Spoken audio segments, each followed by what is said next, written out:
I think it's important for investors to start wrapping their heads around the idea that the framework in which we've invested for our entire lifetimes is really now coming to an end. And we need to sort of begin to think about how higher inflation, and I'm not talking about, a return to 9%, but generally we're going to see prices, rather than going lower and lower every year, start to edge modestly higher and higher, and most importantly, the cost of capital going up as well, and what the implications are for the financial markets as a consequence.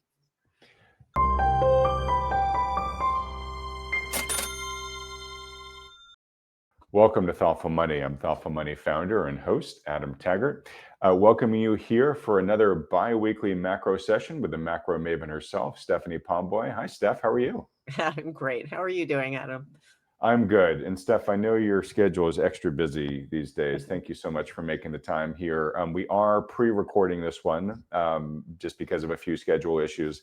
So folks, we won't be taking live Q&A today. We'll try to make that up the next time we do a live one, but there's plenty to talk about. And I guess, Steph, why don't we kick this off with today's big news, which is jobs. Yeah. We just got the jobs revisions for the 12 months ending March 2025.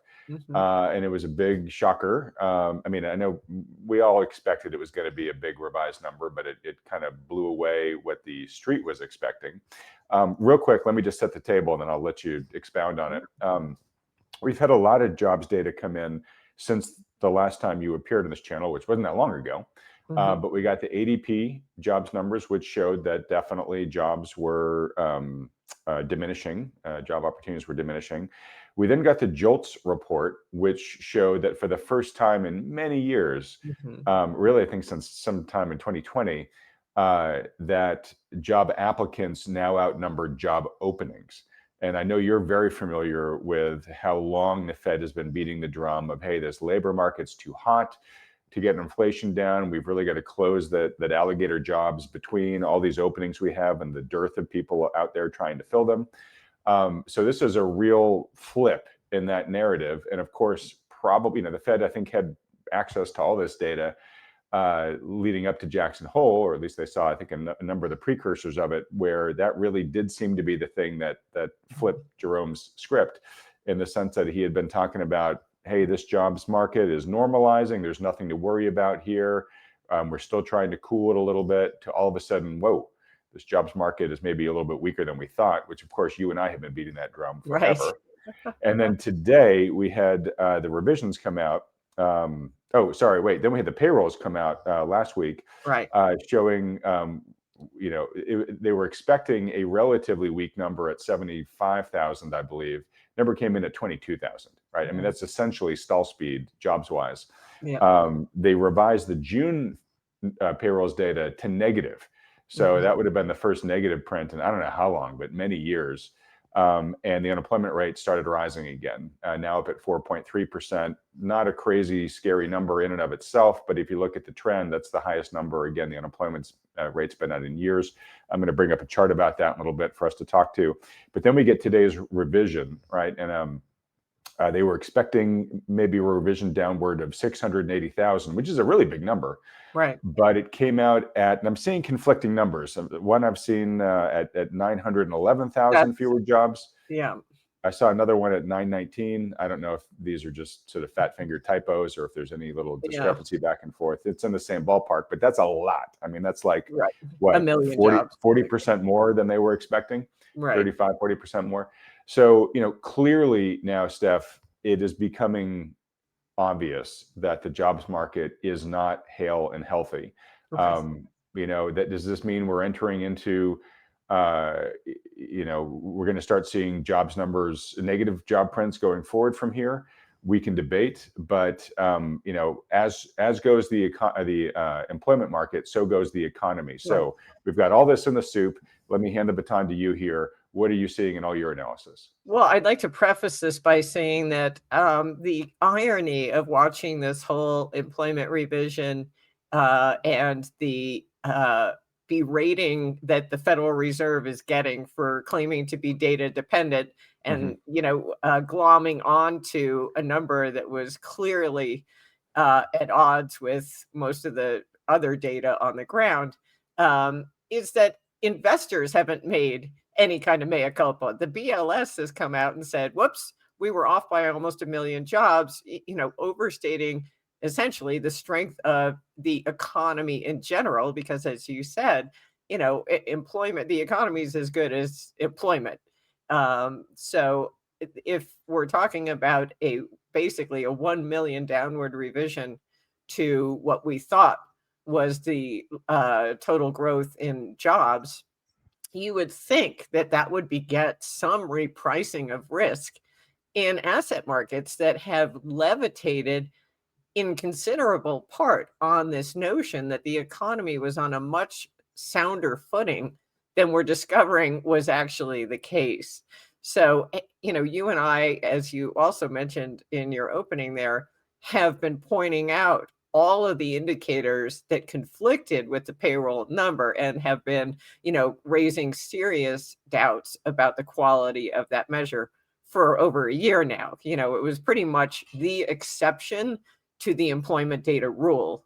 You were seeing weekly unemployment claims creep up, continuing claims move sharply higher. All of the regional Fed surveys were reflecting weaker employment. The NFIB small business survey, blah, blah, blah. You can go on down the list. And the payroll employment report kind of stood out as this blaring exception to everything that we were seeing around us as related to the strength of the labor market. So it's interesting because the markets obsessively focus on this payroll data, in large part because it's a key input for Fed policy. But at what point are we going to say, look, we pushed asset prices to levels that were just far beyond that justified by the economic fundamentals based on what we're discovering was now in fact the case? So I think that's one question, is we've got basically, if you look at the stock market relative to any variety of economic indicators, whether it's the leading indicators or real consumer spending or real retail sales, etc., it's just hanging out there like a giant matzo ball. It's just way over its skis. And the question is, the right now, the analysis in the marketplace has to be one of two things. It's either that this downward revision is old news and it doesn't have any bearing on the rate of growth in employment going forward. In other words, that things were weak and maybe weaker than we thought, but we're about to see an acceleration that will justify the levels to which we've already pushed asset prices. So that's one possible narrative. The other possible narrative, and this is probably more powerful, is that because the Fed is now discovering that it placed way too much emphasis on this data that was wrong, it's going to have to catch up by cutting rates even more dramatically, and that will provide some liquidity offset, reduce borrowing costs, and provide relief to a stressed corporate and consumer sector, and that will help validate the level to which asset prices have climbed. So you have to believe one of those two arguments or some combination of the two to be sitting pat here in the face of this downward revision. Well, let me show you this, Steph. So I just took the screenshot about 30 seconds ago. Okay, so, yeah. The Big markets are yawn. treating this as a big nothing burger at the moment, Yep. right? So they're believing one of those narratives at the moment. Right. And the dollar is actually a little firmer, which blows my mind. I don't know. So that would suggest maybe they're putting more emphasis on the first argument that the economy is about to pick up rather than the second argument that the Fed's going to have to be even more aggressive. But who knows? And we may be overanalyzing it, but yeah. So look, I mean, there's lots and lots of data, which you and I talk about all the time, and we'll probably talk a little bit more about this time, of how the economy is slowing. And, my day job is interviewing experts like you, and pretty much every expert I talk to says the economy is slowing down, right? It's a question of how slow, how much it's going to slow down. And obviously the administration's working on a whole bunch of things that it hopes is going to goose economic growth. But a lot of those things are going to take time, quarters, to really start to get felt in the general economy. Even the Fed rate cuts right? Even if you're thinking, okay, the Fed's going to start cutting a lot from here, lag effect. It takes a while for that to get felt in the wider world. What are the arguments right now for, hey, the economy is going to start picking up here in a material enough, short enough period of time that we don't have to discount stock valuations for a slowing economy? Well, I think the argument probably rests on some of the big, beautiful bill, the immediate depreciation, the extension of the tax cuts, no tax on tips, some of the new pro-growth policies that were built into that, as well as the sweeping deregulation.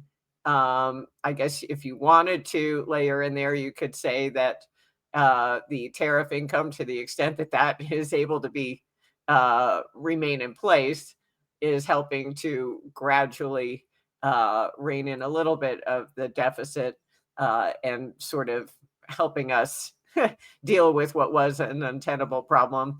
Those all strike me as fairly weak arguments.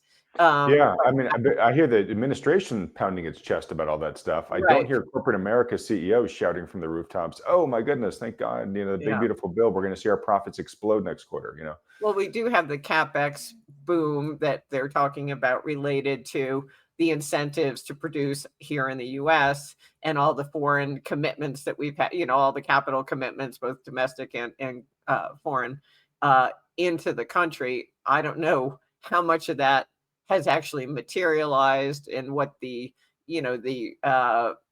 runway is on that. It's probably very long and very gradual. So that's sort of a glacial assist, but not something that is going to be sufficient to offset the loss or the revision of 900,000 jobs.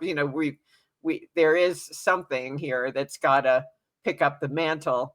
And another thing you and I have talked about at length is it doesn't look like the consumer is going to be the one doing that, given the still onerous level of interest rates, the resumption of student loan payments, and if we're seeing a deceleration in the labor market, that's obviously going to only further curb consumer spending, which eventually will then, result in weaker earnings for companies who will then start to try to rationalize labor costs by either trimming hours or headcounts. And, you risk setting up that vicious feedback loop. But so I think the main argument, the hope that everyone is clinging to, is that when the Fed cuts rates, interest rates across the entire credit spectrum will follow the Fed funds rate lower. And that will provide relief at a time when consumers are still trying to get, their bearings, get their finances shored up, and the employment market is sort of weakening. And so if you can reduce debt service for consumers and businesses, that will provide sufficient relief to, Okay. keep the economy going. I don't know. So I'm speculating because I don't I believe know this argument, you're doing a but good job of trying to make you can lemonade from you lemons can here. tell exactly. I'm struggling to come up with the rationale, but clearly the markets are very content with whatever their narrative is. So. Their narrative is, yeah, and we'll maybe come back to this in a moment. And I think a big part of that is likely the difference between mean and median, right? Which is we have, such a small number of companies that are doing Yeah. phenomenal, and they are basically carrying almost all the water, right? So that people look at the averages, the indices and stuff, and say everything looks great, right?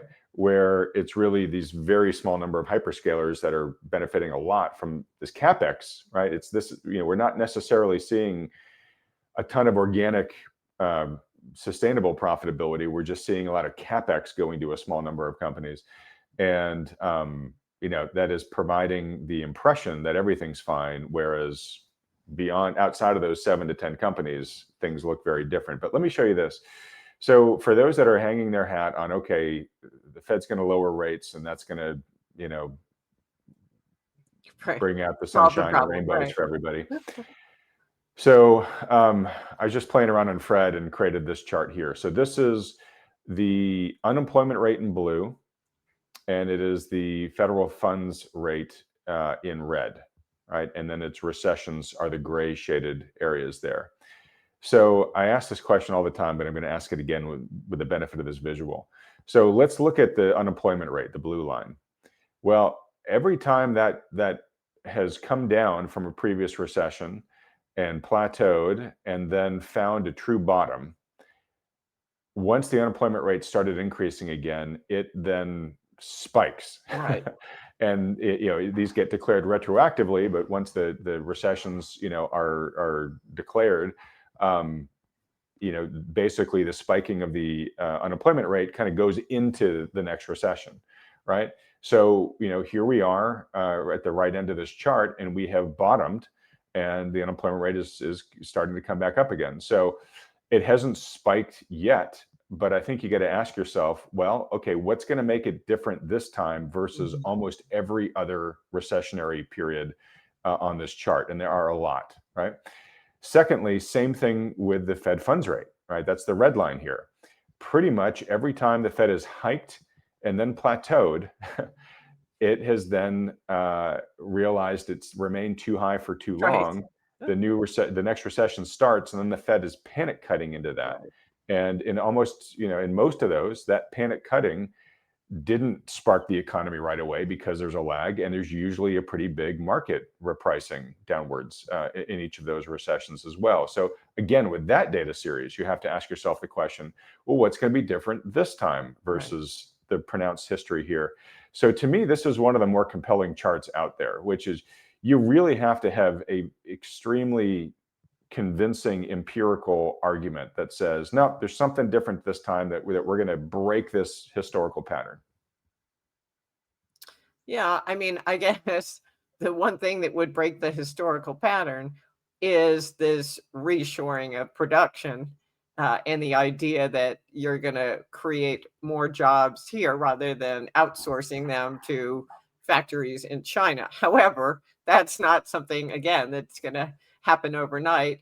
And, that's costly as well for businesses. So I'm not sure that that immediately creates a real boon for consumers. Right. And the So you got to trajectory do of jobs isn't showing yet, oh, we're adding a whole bunch more. right. We're at Well, stall speed. Yeah. mostly, if we're talking about reshoring manufacturing primarily, then first thing you got to do is build the plant and equipment. Then you bring in the people to work there. So there's a lot that has to happen first. And as we talked about earlier, it's not clear how much of that CapEx is actually underway already. When you look at the capital spending numbers, they're not particularly impressive. And then we got the NFIB survey also this morning, and the CapEx plans there continue to be incredibly weak. Granted, that small business and most of these big capital commitments have come from the top triangle of the corporate pyramid, as you mentioned. But importantly, as relates to employment, you don't see small businesses saying, I'm going to use this immediate expensing as an opportunity to go out and, franchise more or whatever, at least not yet. So I think it's a good question. The other question that I would raise about that chart, though, is, do we trust the unemployment rate as a number? Do we believe 4.3 is an accurate reflection of the unemployment rate? And I would argue, and I could figure out, maybe if we have some time here, how to screen share this, but you and I have talked a fair amount about the quits rate and the relationship that it normally has with asset prices. So normally in an environment where asset prices are soaring, people are more inclined to quit their jobs without having another one lined up already, because they feel like it'll be really easy to turn around and get another job. Right.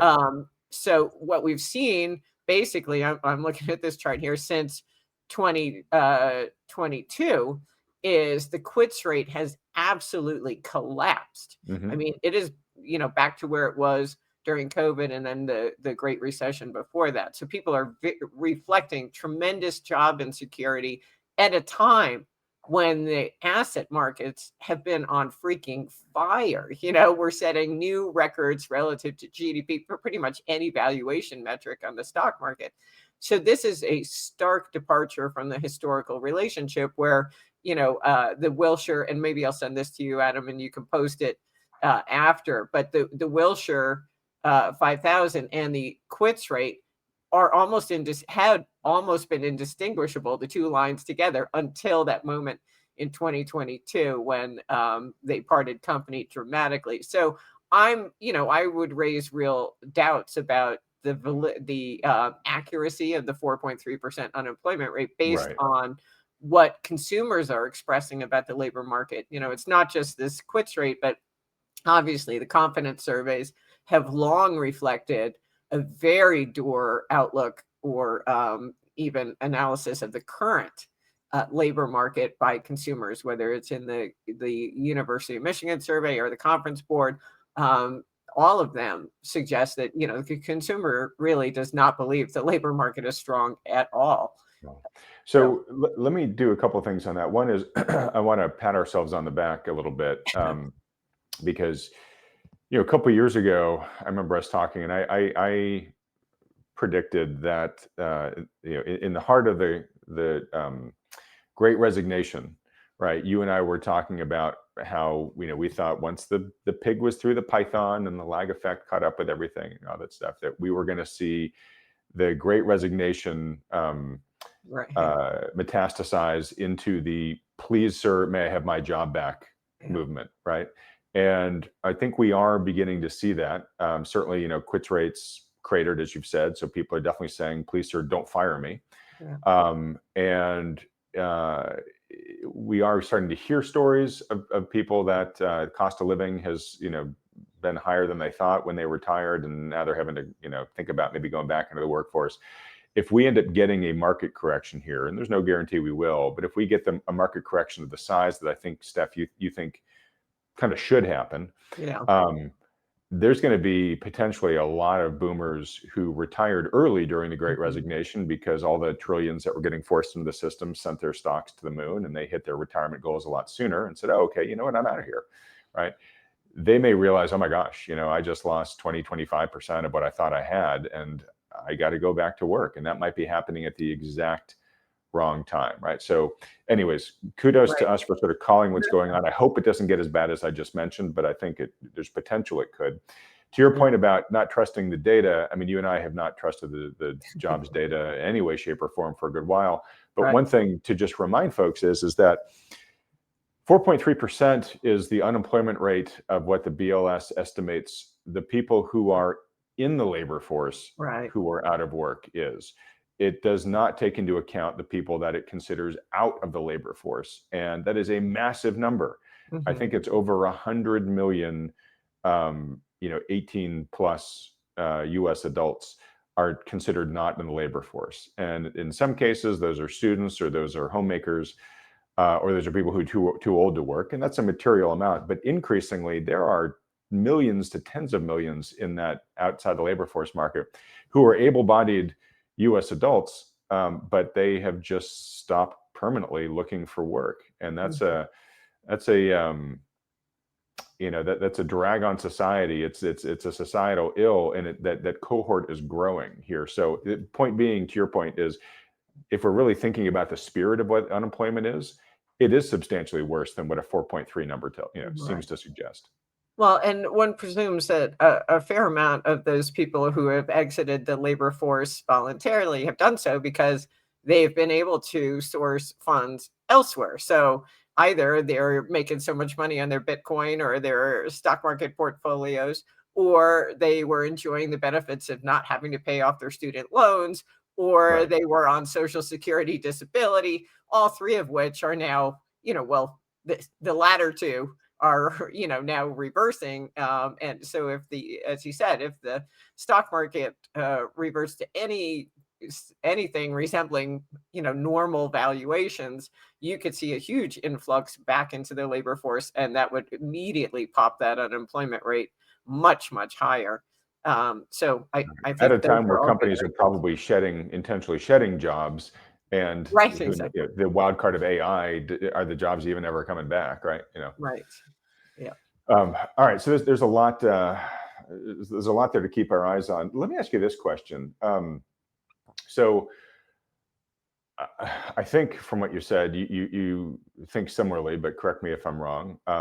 Personally, I'm a big fan of the attempts to reshore a lot of American manufacturing. I'm a big fan of the intent to create more jobs, here in the country, in ways that invest in our infrastructure or take greater advantage of resources that we have. Um, I think we've done a terrible disservice to the working class of this country by exporting so many jobs over the past bunch of decades. I think there's a lot of good logic. Now, will that lead to higher, costs of goods and services going forward? It very well may. But I think hopefully it'll also lead to higher wages, and I think that'll provide a good cushion. And okay, does that bring corporate profits down a little bit? Maybe, but you know what? They've had record profits recently. Right. Anyways, I think in general, nuanced topic, but I think in general it's quite a good thing. And I applaud the administration for making this a priority. But a lot of these jobs are. They're all over the spectrum, but a lot of them are trade jobs, which we have already had kind of a big gap of, the trades need a lot more people that are going in, especially with the retirement of so many skilled baby boomers, Yeah. right?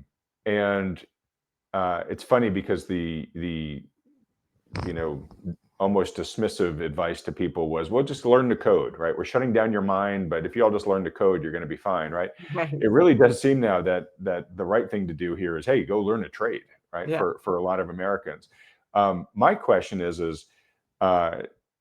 hopefully younger students are hearing that, and more of them are thinking, okay, well, maybe versus going to a liberal arts college and getting kind of a vague degree in, Brazilian underwater gender studies. Right. Exactly. I could go to learn a practical trade. Right. And that'd be great. And there'd be a lot of demand for them. But for the large amount of the working populace that may be getting displaced here, either because of an economic downturn, either because of AI, or either because just the economy is waking up to the fact that, this job didn't create nearly as much value as some of these other jobs that we could open up here. What is the transition for the workforce that we have today to become the workforce of tomorrow? Is that something that can happen pretty quickly? Like, oh, okay, I'm working a desk job, but I see that this oil field is hiring here. Let me go work there.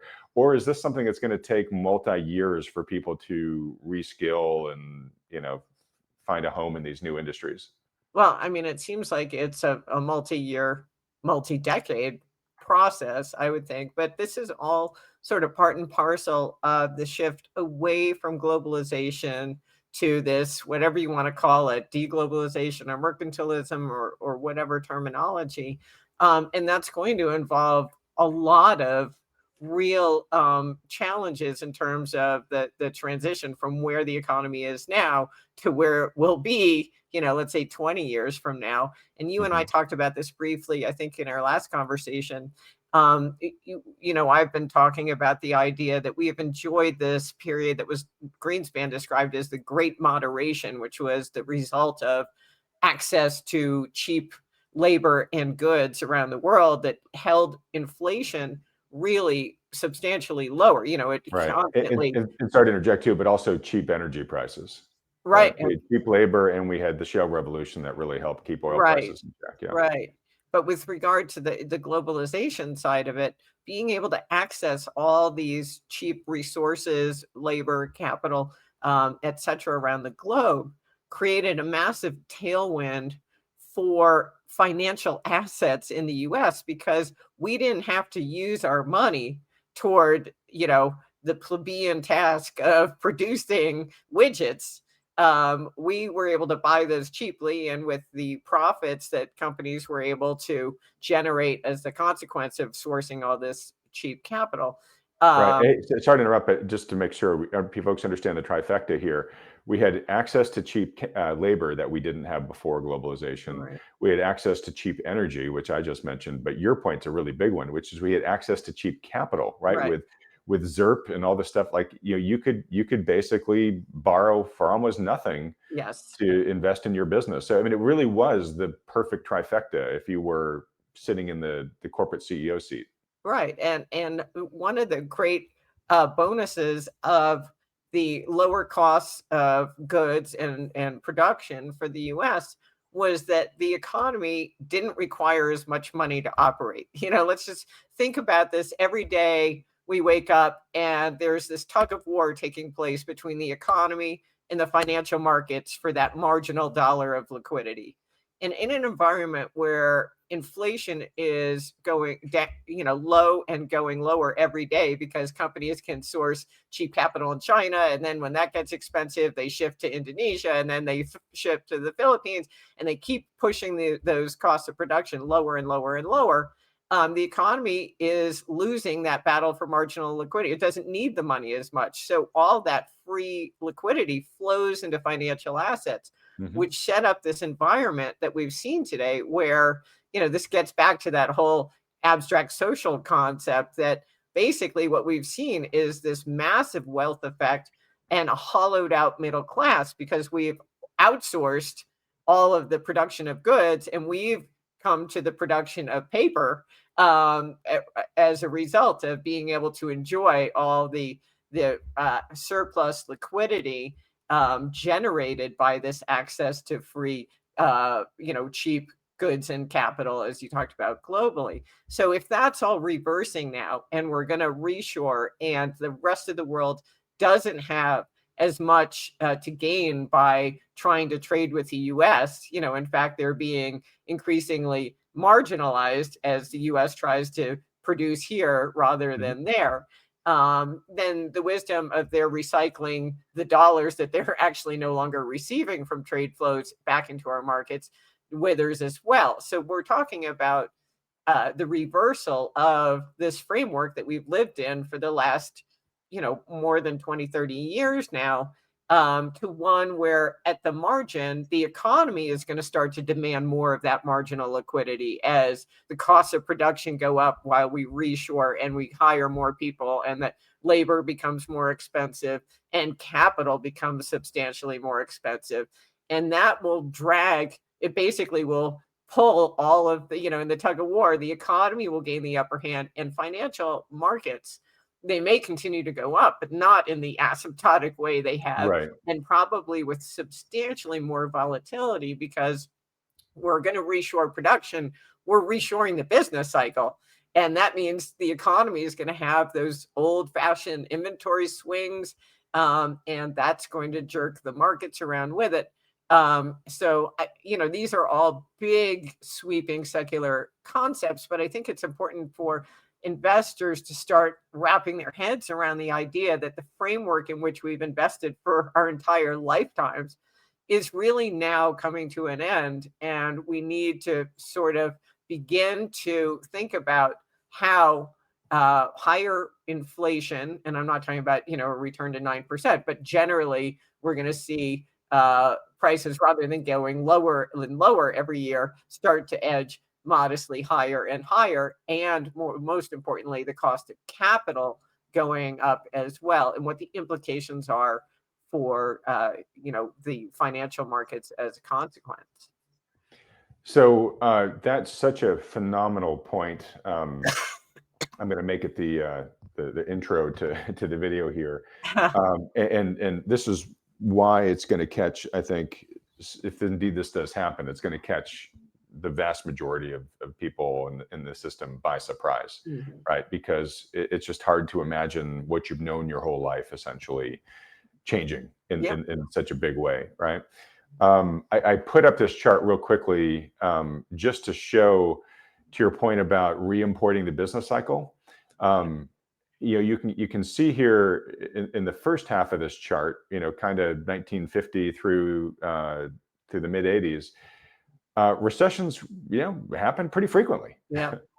And then, once we get to the new millennium here, 2000, we've had three, and the COVID one was a blink and you miss it recession, right? Right. And so, to your point, by exporting manufacturing, we kind of push the business cycle on others, and we got to enjoy, if we think of these as seasons and recessions as winter, we got to enjoy really long summers Endless with summer, very few pretty much. winters. Yeah. Yeah. So to your point, we got to be willing to say, hey, it's probably going to go back to a much more historic frequency of winter going forward. Yeah. Wow. All right. Well, look. So let me ask you this. I'll get to the Fed, and we'll talk about the Fed and gold, and then we'll start to wrap up. But look, one man's opinion. I've been every so often I emerge from my cave and I get interviewed by somebody else, so I have to process all my thoughts together, right? And my opinion so far is, anything can happen from here, folks. But trying just to distill it into, something I could explain to somebody within a minute or less is, I say I'm sort of short-term bearish, medium-term bullish, long-term bearish. So for all the reasons you and I were talking about at the beginning of this discussion, the trajectory seems downward in the economy from here. It seems like a lot of the shoes that you and I have been talking about that we believe are likely to drop at some point, their likelihood of dropping seems to be increasing as more and more data comes in. And so, I can see a slowing economy and sort of a forced market correction somewhere in there, in the next 6 to 12 months, right? And essentially, because if the economy slows, these crazily rosy earnings estimates or earnings forecasts that are keeping prices pushed high are going to have to start coming down. There's going to have to be some repricing. Now, I'm sort of midterm bullish in the sense that whether you agree with them or not, I think a lot of the policies that the current administration is pursuing will create incremental economic growth. And so, both once we're through the worst of whatever may happen here in the short term, if we do have an economic slowdown, if we do have a market repricing, over the next several years, we should start to see more and more tailwinds to the economy from what the administration's trying to put in place here. And so, okay, great. Now, also too, what also might goose things to the upside is if things get painful enough in the short term, the central planner reaction function, they'll likely interject a whole bunch of stimulus that'll get things going again too. So we may have kind of a double whammy there of the policies finally bearing fruit and all the stimulus, right?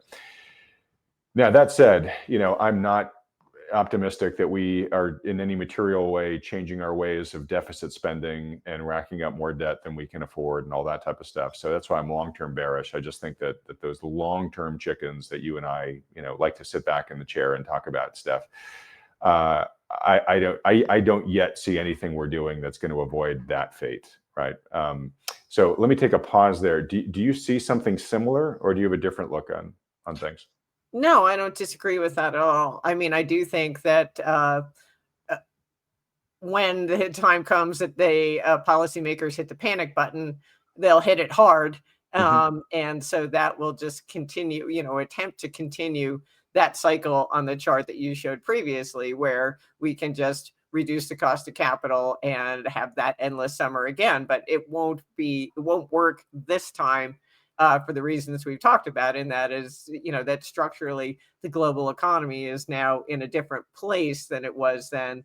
And it's not clear to me when the Fed does hit the panic button that it will actually provide any relief to the economy in the form of lower interest rates, which means that the burden will be placed on fiscal policy again to do that.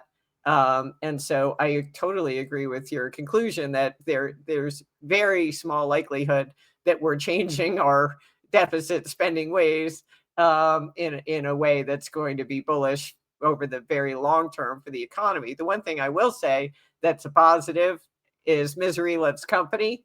And when it comes to bloated debts and deficits, the US has plenty. Pretty much the entire developed world is in a similar, if not worse, situation in terms of having massive untenable debts to aging populations.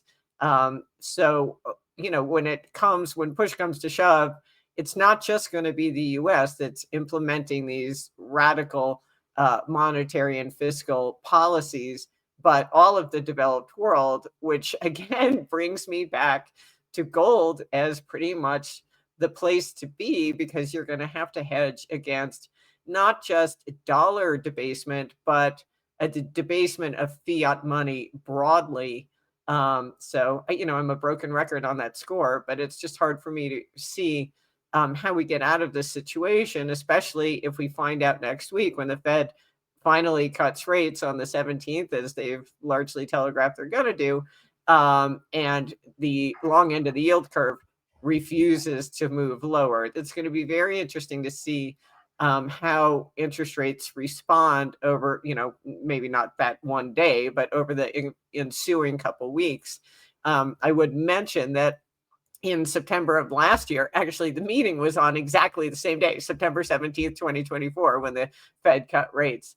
The 10-year and the long end of the Treasury complex had rallied in anticipation of that Fed cut, just as they have rallied in anticipation of it today.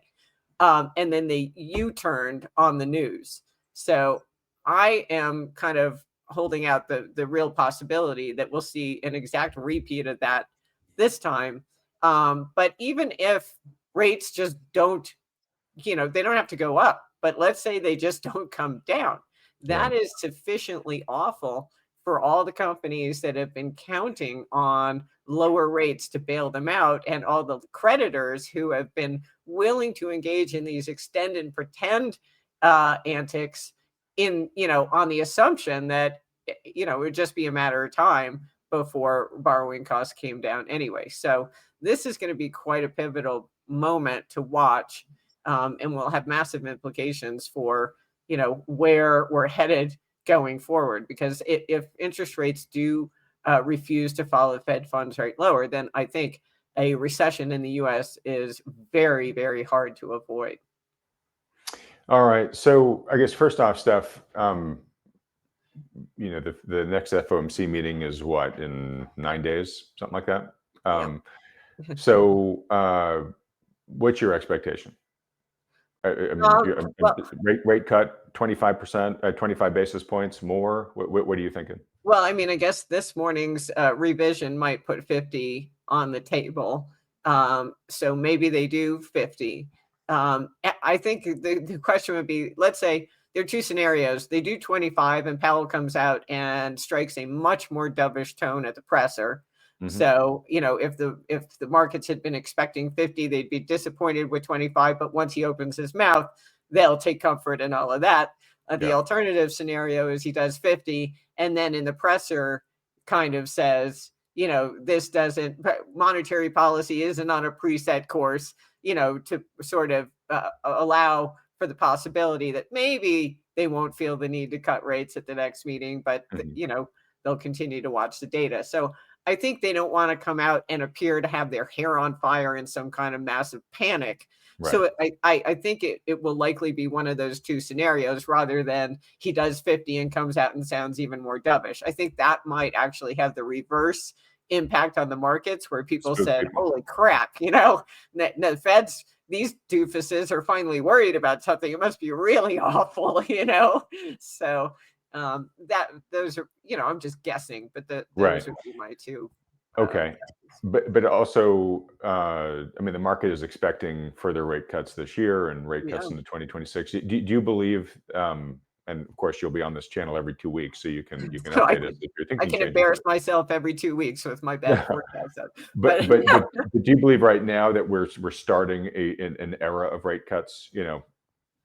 Maybe similar to what I showed on the chart there, where it's not just a couple cuts and then they wait a year. It's going to be more sort of a progression downwards. Yeah, I mean, I think last year it was extremely atypical, and that's probably one of the reasons why Trump has been so exercised about the Fed's behavior, is that once they start cutting, they usually cut a lot. They don't just, cut 100 basis points and then decide to sit pat. So I do think it would likely be part of a broader rate cutting cycle. And I do think, I'm trying to flesh through what is their reaction if they cut as they did in September of last year, and then do a couple more cuts after, and yet the long end of the curve does what it did then. Do they then have some hysterical panic where they say, well, clearly we're just not cutting fast enough, and then do like some 100 basis points emergency rate cut? I wouldn't put it past them to do something like that, where if they don't get the market reaction, they conclude, as policymakers always do, that it's not that the policy was wrong, it's just that they didn't do it big enough, you know? Yeah. So it's not that our toolkit is broken, it's that we didn't bang on this thing hard enough. So We just didn't use the hammer hard enough. Exactly. right, exactly. So, and I think when that fails, that's when they finally say, all right, we have to go the way of Japan. We have to impose yield curve control. We have to get out there and actually start actively suppressing the long end of the yield curve by monetizing, you know, or imposing some kind of form of quantitative easing, but essentially targeting the long end of the yield curve. So, again, asking you to prognosticate here, so you'll have plenty of time to change your answer. What do you think is more likely at this point? The Fed cuts the short end of the curve, the long end of the curve does not go along with the Fed's plan and keeps rate yields where they are or brings them even higher. Or to your point, at some point, slowing economy with yields that are just hanging out in this ballpark, which act like gravity on economic growth, push us into a recession, and just the decrease in demand for the economy, plus maybe a little bit of a flight to safety, brings bond yields down over time. Yeah, I mean, I wouldn't rule out. And I'm sorry, the specific question should have been, do you think bond yields will come down over time like that, or do you think yield curve control is more likely? Well, I think bond yields might come down reflexively on this idea that, once it's clear that the economy, let's say, is headed into recession, and maybe, imagine it, equity valuations start to get repriced. Yeah, I can't see that ever happening ever. But I know. I hesitate to even suggest something so outrageous, but let's say that happens. Sure, and the sun will go dark, and Right. clouds will fall from the sky. Sure. In that scenario, you would think at a minimum, the massive spec shorts in long dated treasuries would rush to cover. And so you'd get at least a bid there. The question is, how long does the bid last and how material is it before people do the calculus and say, all right, this deficit that we've got isn't going lower, but quite the contrary. Because we're heading into a recession, this deficit is likely to maybe even double from where it is, which is typically what happens in a nasty recession, and in the prior, bubble busts. So that scenario, I think, would begin to put more pressure on rates to edge back higher. So I do think, I don't want to be too cute about it, but I think you do have a massive short exposure on the part of hedge funds and leveraged speculators, betting that my scenario is going to take place, where the Fed cuts and the long end of the yield curve does what it did last year.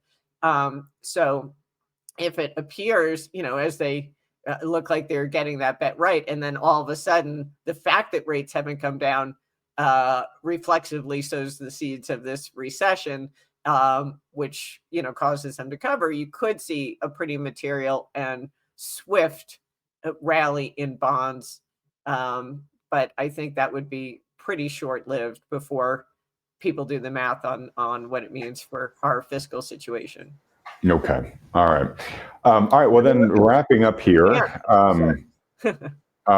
So gold. So you mentioned a few minutes ago, for a lot of these reasons, it makes you feel real confident that gold is still good to continue to hold. And I, full transparency, I hold a fair amount of gold, and it's been a really great year, uncharacteristically for precious metals investors. And I've been having this conversation in my past couple interviews. I'd love to get your thoughts on it, Steph, which is, I think just the metals themselves year to date are both up like 40+%. They've had great performances, and they could very well still go a lot higher from here. I mean, I can easily convince myself that that's the case. And maybe it's just because I'm not used to experiencing this as a precious metals investor much over the past 12 years. In investing in general, no matter the asset, when it has moved really far really fast, there's generally some sort of pullback process that happens, even if it still continues higher. Oftentimes there's still pretty decent corrections. And so the question that's being raised right now is, hey, if you're sitting on some attractive gains right now as a precious metals investor, should you should you either take some of those off the table? Should you rebalance? If precious metals went from 5% of your portfolio to 10% or whatever, should you position resize, right? Which is a very good best practice in investing. And even for those who say, look, I'm holding on to precious metals as like a foundational trade, over the next decade plus, because I think this is going to happen with the monetary system or whatever. Okay, maybe you've got this sort of hodl position in your portfolio. But when it's moved like this, does it make sense to maybe put a hedge against it? So just in case you go through a pullback or a corrective cycle, you're not taking 100% of it on the chin, and you've got some additional dry capital at the end of it by selling your hedges to then reinvest at lower prices to ride the recovery from there.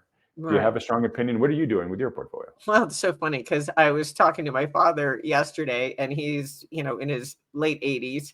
And has been big in the gold miners for a long time. And he called me and he said, I want you to sell some of my gold miners because I feel like at my age, I don't want to take the risk that we've seen the gains and then this all craps out and all of a sudden I've wiped out our, what savings we've got. So, I said to him, well, I don't know, the number one rule you taught me was never lose position in a bull market. So why wouldn't you think about just, instead of selling your exposure, just hedging it? And I proposed, because, buying puts are so expensive and writing calls is incredibly dangerous. I would never even contemplate doing that. I was looking at inverse ETFs and the gold miners, and you could do, like, they even have a 3-for-1 inverse ETF, which ends up actually tracking the 1-for-1 miners on the up. So if the miners are up 100% over the last year, the 3-for-1 inverse is down 100%. So you need to use the 3-for-1 to hedge your straight vanilla miners position. So the point is that I appreciate the concern, and I know there are a lot of people out there who have time horizons that require them to actually make these kind of asset allocation decisions. I'm sticking with what I have because I feel like this run is really just getting going. And when you look at things like the miners relative to the bullion, and if you look at, gold relative to the S&P and all of these sort of long-term charts, we've got a long way to go. And that being said, I'm not a moron. I mean, all evidence to the contrary. I am fully prepared for a downdraft. And in fact, I've been, telling my clients, I feel like the Fed rate cut will be the event. They will clobber gold on that, just as the sell the news. Right. If gold went up on the rumor of the Fed rate cut, I expect next Wednesday to be pretty ugly for gold. Hopefully I'll be pleasantly surprised the other way. But I think that either that actual day of the move or, fleshing out the idea that we're beginning a rate cutting cycle thereafter could see an unwind in some of the enthusiasm for gold. That being said, again, I come back to the idea that this move has barely gotten started. I recently did, because I'm speaking at this metals conference tomorrow, a chart that looked at the gold price relative to total holdings of gold ETFs. And the gold price obviously is hitting all-time, it's just blown through record after record after record. Right. And the total known holdings of all gold ETFs right now is up, but back to where it was in 2023, in June of 2023. So you're looking at a chart where when gold was what, like 1800 or something like that? It was half. It has doubled from that moment. Yeah, it was 1800. Now it's 36. So it's exactly half of that. So it's interesting that that just speaks to the fact that the interest in gold continues to be really non-Western. It's not U.S. investors who have decided that in addition to AI, they want to own a little bit of gold in their portfolios. That's not what's going on here at all. And so I think that chapter is still to come eventually, if and when. Yeah, no, I appreciate you mentioning that, because that's something I've mentioned a lot, because I don't hear about it all that much, right? I always bring this back to your partner in crime there, Grant Williams, from his famous piece that he wrote, Nobody cares. 12 years ago, Nobody Cares. Yeah. Yeah. It's like, hey, look, you may have the correct rationale here, and you may be proven correct over the scope of time. But right now it doesn't matter, because nobody cares about gold. And he was right. For many, many years, nobody did. Now we've had the central banks wake up to it. We've had the Eastern investor wake up to it. And so a question I've been asking a lot recently is when do we think the Western investor is going to wake up to it? Perhaps are they starting to? One thing, Wall Street has not liked gold for a variety of reasons. But what Wall Street likes more than anything else in the world is momentum that it can make money off of. And at some point, they're going to look at the profits that these gold miners are making and saying, wow, look, some of these stocks are up 100%, 500%, 1,000%. Like, we need to get into this, right? So we have yet to see that mania yet. So anyways, look, I agree with you, and I hope you're right, which is that, we're still in early innings here, and it goes a lot further. Just for full transparency, because I put this out on X yesterday, I am not selling any of my positions. And I did actually go through them to say, look, are there anything here that I really want to just get rid of or lighten up on? And I kind of talked myself out of it, which I'm sure I'll regret when this, the next Sell the News event happens. But I did yesterday take a hedge on my position, relatively small. But one of those asymptotic bets where I know what I'll lose if I'm wrong, and if we end up having a pretty serious correction, it's not by any stretch going to cover my total positions, but it'll take a little bit of the sting off, right? And give you the intellectual vindication that you knew that was a possibility. So yeah, and I may add to this if the miners continue to go up here in the next couple of weeks, because they've done great, and I think I've shared with folks on Twitter. I mean, I've had a awful lot of mining positions over the years that have just performed horribly, gone to zero or down 80% or whatever. So I've got tons of losses. But now, I do have some in there that are up 100%, 500%. I've got one that's up almost 2,000%. Wow. Right. I mean, I sure wish I'd put a lot more money into it, because I only put a tiny bit in. That's how it is. But sadly, it's not a life-changing event for me. It would have been if I'd had the cojones to go big. But anyways, I think it's a little bit hubristic to look at returns like that and just say, well, I'm not going to do anything. Right.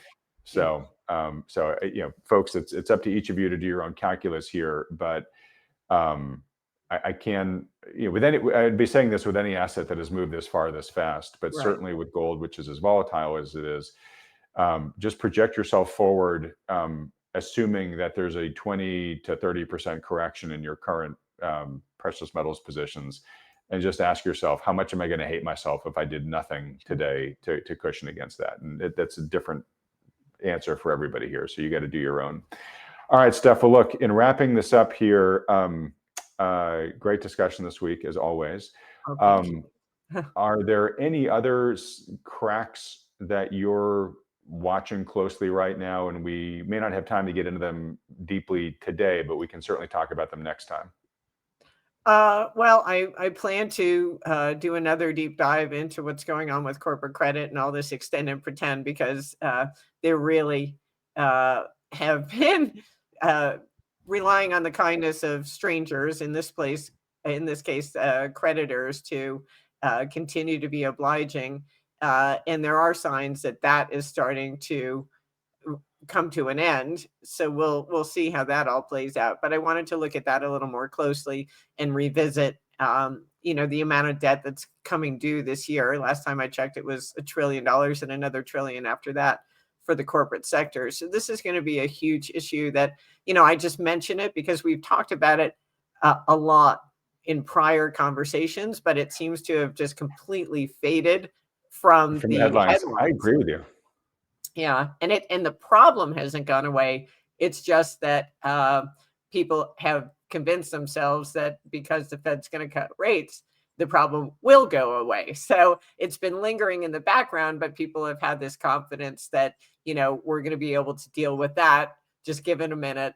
So if that assumption gets called into question, I think this is a topic that will come to the fore very quickly, especially as we're seeing more pricing pressures on corporate profit margins. So that's going to further sort of limit their capacity to service these high cost debts if, in fact, interest rates don't come lower. Lower, yeah, and so that's on the cost side, right? That's potentially going to keep squeezing, or will continue squeezing corporate profits. Yeah. I'm similarly worried because I think it's somewhat tied on the demand side, in terms of consumer spending. Right. Yeah, they're suffering the same issue with all the debt that they have that's incredibly high cost. Exactly, starting with mortgages, right? And Right. we have the whole potential cascade issue from the student debt that we've talked about. But just like with the corporate fleet of, hey, we'll survive to 25 and we'll get through this, right? Yeah. That's been the same thing in the homeowners. And to your point, even if rates just kind of hang out here, right? I mean, even if mortgage rates come down, 25, 50 basis points, that doesn't solve the problem, right? Yep. And so increasingly, you've got these homeowners that are just going to start increasingly tapping out because they can't afford their home, right? Yeah. And again, And even if you're sitting, pardon me? you're starting to see that. You're starting to see that, yeah. And I think even you're going to see the people sitting on a sweet 2 or 3% mortgage, with the other costs associated with home ownership. An increasing number of them are going to say, look, yeah, I got a sweet mortgage, but my home insurance went through the roof. Yeah. My property taxes got reassessed. Just fixing this place is turning into a nightmare. Yeah. And if the downward trajectory continues in the employment market, where all of a sudden an increasing number of homeowners start losing their income, then that just puts jet fuel on this thing. So, Absolutely. you could also see that drop demand on the corporate side, and then they're getting squeezed from both ends, right?